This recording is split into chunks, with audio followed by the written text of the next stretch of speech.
युद्ध के बादल सरहद पर मंडरा रहे हैं। दो तरफ से हमें दुश्मन घेर रहा है। इधर चाइना गलवान घाटी तक आ चुका है अपनी 3-4 ब्रिगेड के साथ, और इधर पाकिस्तान भी अपनी 2 ब्रिगेड को गिलगिट बल्टिस्तान में अपॉइंट कर चुका है। वहां पर उसकी काफी सेना आ चुकी है। चीन हमें दो तरफ से घेरना चाहता है, और इस वक्त हमारे देश की सभी लोगों का क्या कर्तव्य है, मैं इस पर आज अपने विचार रखूंगा। और साथ ही ये बताऊंगा कि इस सिचुएशन में हमें अपनी सरकार के साथ, हमें अपनी फौज के साथ किस तरीके से मजबूती से खड़ा रहना है। दर्द कहां तक पाला जाए, युद्ध कहां तक टाला जाए, तू भी है राणा का वंशज, फेंक जहां तक भाला जाए। दोस्तों, यह युद्ध चाइना को नेस्तो नाबूद कर देगा और भारत को एक नई पहचान देगा, लेकिन इसके लिए हमें अपने तन, मन और धन तीनों को कुर्बान करना पड़ेगा। हमें पूरी जान लगानी पड़ेगी, देश की सेना के साथ खड़ा होना पड़ेगा, और ना केवल खड़ा होना पड़ेगा बल्कि सरकार के साथ कंधे से कंधा मिलाकर चीन का मुकाबला करना पड़ेगा।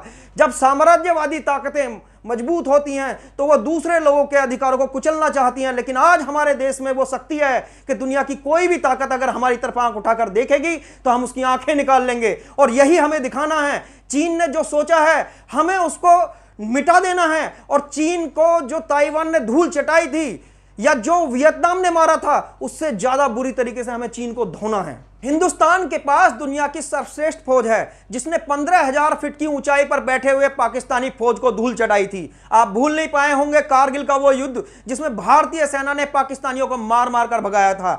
हम अपनी सेना पर गर्व कर सकते हैं। हमारी सेना इतनी मजबूत है कि किसी भी देश की सेना को मजबूती से जवाब दे, लेकिन हमें अपनी सेना का बैकअप बनकर हमेशा उसके पीछे खड़ा रहना है, क्योंकि सेना तो युद्ध जीत लेगी, लेकिन सेना के मनोबल को कोई तोड़ ना पाए उसके लिए हमें मजबूती से खड़ा रहना है। यहां पर मैं आपको बता दूं कि बहुत सारे लोग आपको भड़काएंगे पेट्रोल के दाम के ऊपर, बढ़ती हुई महंगाई के ऊपर, लेकिन आज सिचुएशन को देखिए। हम पाकिस्तान से युद्ध लड़ रहे हैं, छद्म युद्ध जो पाकिस्तान लगातार हमारे खिलाफ जारी रखता है। हम आतंकवादियों से युद्ध लड़ रहे हैं, हम कोरोना से युद्ध लड़ रहे हैं, इधर हम चीन से भी युद्ध लड़ रहे हैं, और एक इकोनॉमिक वार तो कंटिन्यू हमारी चाइना से चल ही रही है। तो दोस्तों, यहां हमें अपनी मजबूती का परिचय देना है, मानसिक रूप से इतना मजबूत बनना है कि किसी के बहकावे में हम ना आए। हम अपने देश की सरकार का, हम अपने देश की सेनाओं का मजबूती से साथ दें।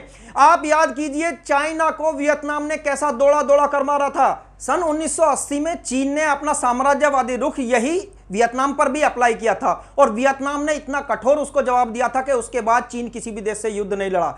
चीन ने 6 लाख की सेना के साथ वियतनाम पर हमला किया था, जबकि वियतनाम के लोग केवल 70,000 सैनिकों के साथ लड़े थे, और उन 70,000 सैनिकों ने गोरिल्ला युद्ध के माध्यम से ऐसा सबक चीन को सिखाया था कि चीन अगले 1.5 महीने में वहां से वापस भागकर वापस चाइना पहुंच गया था। लेकिन यह सिचुएशन दोस्तों तब आई जब वियतनाम के एक-एक बच्चे ने अपनी सेना का साथ दिया, क्योंकि वो पुराना गृह युद्ध झेल चुके थे। उन्होंने अमेरिका से भी लड़ाई लड़ी थी 10 साल तक, तो उन्हें इस चीज का एक्सपीरियंस था कि दुश्मन को किस तरीके से घेरा जाए। आज हमारी सेनाओं के पास वही अनुभव है। कश्मीर में आतंकवादियों से लड़ते लड़ते सेना इतनी मजबूत हो चुकी है, हमारे देश का हर सिपाही जानता है कि हमें दुश्मन को कैसे मारना है। लेकिन जो घर में दुश्मन है हमें उसको पहचानना आना चाहिए। वो दुश्मन न्यूज़पेपर के माध्यम से, टीवी चैनल के माध्यम से, या कई बार कुछ वेबसाइटों के माध्यम से आपके दिमाग में जहर भरेगा, आपको देश के खिलाफ भड़काएगा। आज देश के युवाओं का यह कर्तव्य है कि वो सोशल मीडिया के माध्यम से केवल आवाज ही ना उठाएं, बल्कि तन मन धन से देश की सेना के साथ मजबूती से खड़े रहें। और उनको यह दिखाना है कि हिंदुस्तान की 135 करोड़ जनसंख्या में जो 60% युवा हैं, वो 60% युवा दुनिया की किसी भी मजबूत से मजबूत देश को झुकाने का मादा रखते हैं। हम प्रतिबंधों को सह लेंगे, हम झोपड़ियों में रह लेंगे, हम भारतीय तन मन धन से आंसू पीड़ा को सह लेंगे, लेकिन भारत स्वाधीन रहे, भूख प्यास सब बांटेंगे। आजादी नहीं रहेगी तो क्या वैभव को हम चाटेंगे। हमने परमाणु विस्फोट किए जिससे कल दिल्ली ना लाचार रहे, उन्हें ईंटों का उत्तर पत्थर से देने को हमारे युवा तैयार रहें। इस लड़ाई की मुख्य वजह को समझना बहुत ही जरूरी है। आज से 3 साल पहले चीन के राष्ट्रपति ने अपने आप को परमानेंट आजीवन चीन का राष्ट्रपति बनाने की घोषणा कर दी, और वहां पर यह संसद में भी प्रस्ताव पारित करा दिया। स्थिति यह है कि वहां के बहुत सारे नेता इस चीज के खिलाफ हैं, लेकिन वो उस चीज का जवाब नहीं दे सकते, क्योंकि वहां पर एक तरीके से तानाशाही है, और लोकतंत्र ना होने की वजह से वहां पर किसी भी व्यक्ति को स्पष्ट रूप से अपनी बात मीडिया में या कहीं पर भी रखने का अधिकार नहीं है। दूसरी वजह है, वहां पर लगातार युवाओं में आक्रोश बढ़ रहा है बेरोजगारी के कारण। शी जिनपिंग ने जिस तरीके के सपने चीन की जनता को दिखाए थे, वो सपने अब पूरे नहीं हो रहे हैं। वहां पहले 1.5 करोड़ जनता बेरोजगार थी, लेकिन अब कोरोना महामारी के कारण लगभग 8.5 करोड़ के करीब जनता बेरोजगार हो चुकी है और विभिन्न देशों की कंपनियां चीन से बाहर निकल रही हैं। तो ऐसी सिचुएशन में शी जिनपिंग चाहता है कि पूरी दुनिया जब कोरोना महामारी से निपटने में व्यस्त है, क्यों ना मैं अपनी देश की जनता का ध्यान दूसरे मुद्दों की तरफ भटका दूं।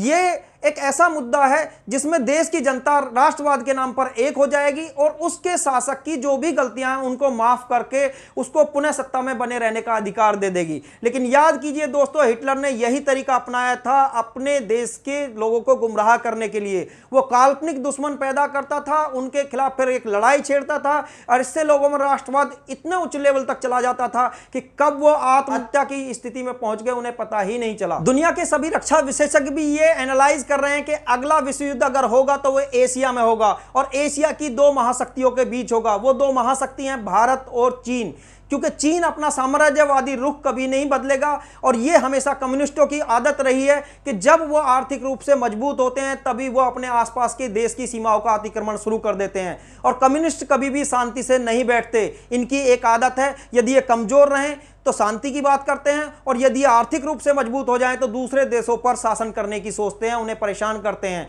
यहां हमें इतनी मजबूती से इनको जवाब देना है कि आइंदा ये दूसरे देशों की तरफ आंख उठाकर भी ना देखें, ना केवल भारत से भागें बल्कि अपनी सीमाओं को सकोड़कर ये अपने मर्द में रहने को मजबूर हो जाएं। दोस्तों, आप जानते ही होंगे ये वही कम्युनिस्ट हैं जिन्होंने जेएनयू में भारत तेरे टुकड़े होंगे इंशाल्लाह इंशाल्लाह जैसे नारे लगाए थे। ये वही कम्युनिस्ट हैं जिन्होंने भारत के खिलाफ आजादी मांगी थी। ये वही कम्युनिस्ट हैं जो सन 1962 की वार में चाइना के साथ खड़े थे। तो आपको ध्यान देना है, देश की सेना के साथ मजबूती से खड़े रहना है। और मैं एक बार फिर आपसे कहता हूं कि इस वक्त महंगाई का रोना रोने का वक्त नहीं है। इस वक्त है देश के खिलाफ जो भी युद्ध चल रहा है, चाहे वो कोरोना के खिलाफ हो, पाकिस्तान के छद्म वार के खिलाफ हो या चीन के अतिक्रमण के खिलाफ हो, हमें देश के शासन का और देश की सेना का मजबूती से साथ देना है और तैयार रहना है कि किसी भी परिस्थिति में यदि देश हमें पुकारता है तो हम मजबूती से अपने देश का साथ देने के लिए हमेशा तैयार रहें। और मैं आपसे रिक्वेस्ट करता हूं, मेरी वीडियो यदि आपको पसंद आई है तो इसको जन जन तक पहुंचाने की जिम्मेदारी आपकी है।